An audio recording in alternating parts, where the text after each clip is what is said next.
Hey guys, hey, it's me, Blurbs. Oh, stop.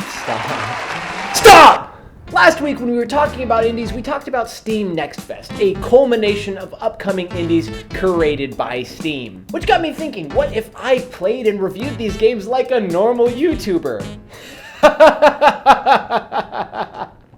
That's so stupid. I don't do anything normal. So instead I themed it around a big bag, like the big bag of burgers from Brahms. They don't know what Brahms is. Oh shit, it's a local thing.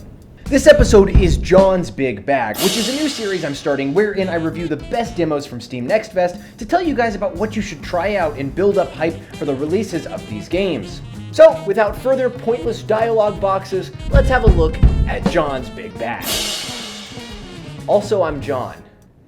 I probably should have called it like Blurbs' Big Bag. I already made the graphic. Wizard with a Gun is a game about a wizard. And he's got a gun. That's what the game's about. I didn't fall head over heels in love with Wizard with a Gun, but I really enjoyed its style and I see a lot of potential. In the demo, the enemies were fairly simple and it felt like more of a race against the clock than a balance between combat. This isn't necessarily a bad thing and left runs feeling intense as I hurried to get back with the pieces I had collected for the machine to progress the game. Mixing magic, weaponry, and survival systems has a lot of potential, and by the time the full game comes out, this could be a great experience, and I look forward to playing more of it. But I didn't really feel like a wizard with a gun. I felt more like a dog with a water pistol, and I don't even know what that means. War! Grove 2. Warcraft II isn't really my style of game. When I downloaded the demo, I thought of it more as cannon fodder for this list, but I actually got really hooked on the turn-based roguelike combat that it holds. The need to keep units alive forces you to enter every situation with caution and strategy. It's not a game of experimentation, it's a game of calculation, which is something that I don't experience all that often.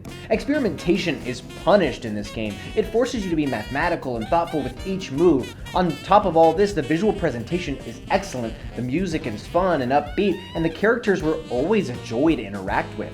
I really enjoyed my time with Warcraft II, and I honestly didn't expect to, so I almost thought about picking this game up. And then I remembered I still haven't finished Zelda. Why am I making this video? I'm gonna go play Zelda. I love rock climbing, but I have the grip strength of an infant trying to escape the clutches of a pit bull named Cupcake.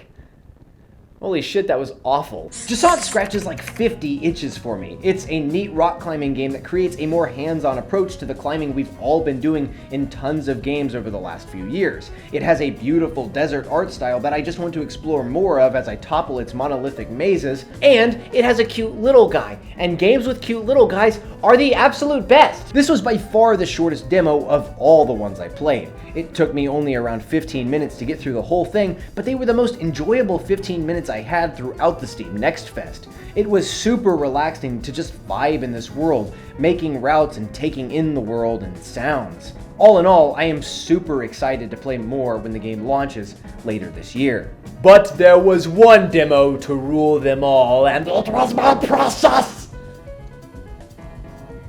Okay, I had so much fun playing On Guard. The environmental gameplay combined with the epic and frenetic combat made for one of the most enjoyable experiences I have ever had. I shot a cannon at some dudes, I threw some stuff at some dudes, and I felt like a nasty little shifty little dude the whole time. It perfectly recreates the swashbuckling style of movies like Pirates of the Caribbean and Princess Bride, all while having combat that is reminiscent of Sekiro, which is one of my favorite combat systems of all time. Many games sacrifice actual gameplay when trying to design stylistic encounters, but On Guard balances both with simplicity. When I first downloaded this demo, I thought that there was no way that they would pull this off in such a fluid manner, but this demo just feels so good to play. If you have a PC capable of running it, you need to download it right now.